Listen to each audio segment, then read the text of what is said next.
Hi guys, my name is Chloe, welcome back to my channel, and today I'm going to be talking about my most anticipated releases for 2023. So today I'm going to be talking about all the books that I'm excited to get to in 2023 out of the new releases that are coming out this year. I am going to focus on all the books releasing between January and June, so the first half of the year. Just because there were quite a lot more than I expected. I didn't think I was excited for that many new releases, and then when I started making the list there ended up being quite a few. So I'm going to talk about the first half of the year in this video now and cover the last half later as more books are announced and stuff like that, because my second half isn't that big at the moment. So yeah, let's just get started. Quick side note, some of these books are now out, but I haven't read them yet, so I'm still excited for them, and that's why they're still on this list. So the first one that came out on the 10th of January is Hellbent by Leigh Bardugo. This is the sequel to Ninth House, which is a book that I really enjoyed. I love the dark, gritty atmosphere that that book had. Love the inclusion of the ghosts and everything, and yeah, it's just a book that I'm super excited for. I haven't got to it yet just because I have ordered the Illumicrate copies. I was lucky to pick those up, and those won't be dispatched until March or April, so I'm not actually going to get to that one for a while, so I'll just have to pick that one up when they arrive. The next one actually just arrived a couple days ago, and this was How to Sell a Haunted House by Grady Hendrix. I'm super excited to get to this one. I know nothing about it, I just knew it was Grady Hendrix, and I saw the title and was like, that's something that I want to read. So far I've only read 2 of his books before, so I think it's the vampire one and then the Final Girl support group. Loved both of those. I loved how quirky but also how quite eerie and spooky they were, so super excited to get to this one, and this one was published on the 17th of January. The next book that I'm excited for releases on the 31st of January, and this is Chain of Thorns by Cassandra Clare. This is the 3rd book in the newest trilogy that's out, the Last Hours trilogy, and yeah, I love the Shadowhunter books. I'm slowly making my way through the ones I haven't read yet, and yeah, with this one I will be reading it this year, but it will be September just because I'm catching up with my Shadowhunter reads and following the read along that I'm doing by the Angel Along, which is hosted by the Becca Fowl, so I'm going to be reading one a month and eventually finishing with this one then, but super excited for it. Can't wait. The next book releases on the 20th of February, although this date changes depending on where I've looked, quite a lot more than the other books, so some sites are listing the 21st of Feb. Forbidden Planet even listed it on the 30th of January, and I believe in America it is already out physically. And this is Lost in the Moment and Found by Seanan McGuire, and this is book 8 in the Wayward children's series. Now this one I have started just because it was on Scribd as an audiobook, so whilst I can't wait to get my hands on it physically, I have started this one and I'm loving it so far. Yeah, the Wayward children's series is just one that I look forward to every year, so I'm always going to be excited for the new book that's coming out, because it's just so whimsical and cozy, but also being quite dark and dramatic at the same time, and that's just kind of what I like to read, so yeah. The next book coming out will be on the 28th of February, and this is Immortality, a love story by Dana Schwartz.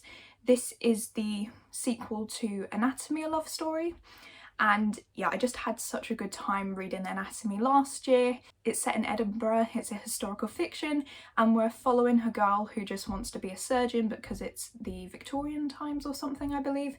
It's just frowned upon, and so she ends up working with a gravedigger to get bodies and then learn that way, and she joins a secret society and stuff, and it's just amazing.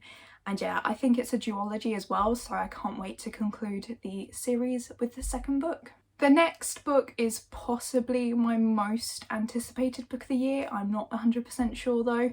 This one releases on the 30th of March, and this is Hell Breaks Loose by Landy. If you've been on this channel for more than a few videos, you know that Skullduggery Pleasant is one of my all-time favourite series. And this book, whilst not belonging to the series, is a prequel novel. At the moment, I think it is just a standalone, but this is set hundreds of years before the series, and we're following Skullduggery Pleasant and the dead men on some of their adventures and facing up against some of the villains that we are already familiar with. And I'm just super excited. I love the characters, I can't wait for the banter, and it's just going to be a great time. The next book comes out on the 6th of April, and this is One for Your Enemy by Olivie Blake. Now this one, I was surprised that this is on my most anticipated, because I did read the Atlas 6, and whilst I enjoyed it, it didn't live up to the hype that I thought it was going to. But I did really enjoy the writing style, so I'm hoping a different story I might get sucked into the plot a bit more, and this edition is gorgeous. I saw the special edition on Waterstones and I just had to pre-order it, so yeah. And this one I think is some kind of witchy book, and it seems like an urban fantasy, so a different vibe to the Atlas 6, but hopefully the writing will be just as beautiful and it should be a good time. The next book comes out on the 25th of April, and this is In the Lives of Puppets by TJ Klune. I've just been enjoying every book I've read by TJ Klune before. I've read The House in the Cerulean Sea and Under the Whispering Door, and Under the Whispering Door I just enjoyed that a little bit more, so I'm hoping with this one again I'll fall in love with it more. And to be honest, the same with the last book, it was a gorgeous edition. I do enjoy the writing, and this one just sounded really cool and different to any of his other books.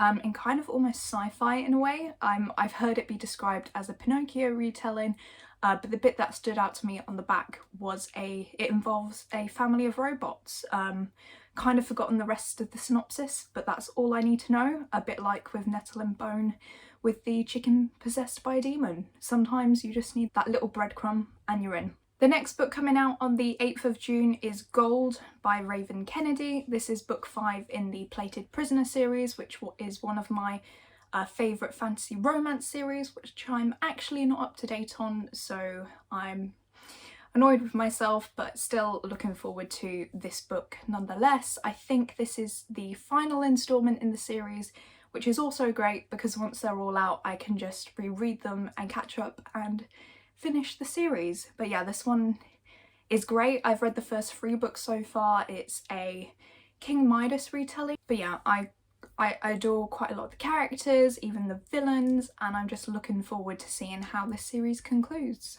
And the final book on this list is from an author that is quickly becoming one of my favourite authors, releasing on the 13th of June, and that is Love Theoretically by Hazelwood. I just have loved every book that Hazelwood has released so far. They're just STEM related romances and they're great. At the moment I'm starting to make my way through the novellas in preparation for this release, just so I'm all up to date with her works. But yeah, absolutely loved it. I don't know too much about the plot, I don't need to. I saw it was a new release, loved the cover, pre-ordered it. But yeah, I think this one still follows some rivals in some sort of sciencey background, and I think this one covers fake dating again, which is a bit weird because that was a big part of the love hypothesis, but I'm sure it will play out hopefully in a different way and I'll probably love it regardless. So yeah, looking forward to reading that one as well. So that was it. Those were all of the books I'm looking forward to in the first half of 2023. No books in May, I've just noticed. Maybe I'll have to find one to get excited for, but yeah. Let me know down below what your most anticipated book of the year is. I would love to know. But yeah, I hope you're enjoying your current read and I will see you in the next one. Bye!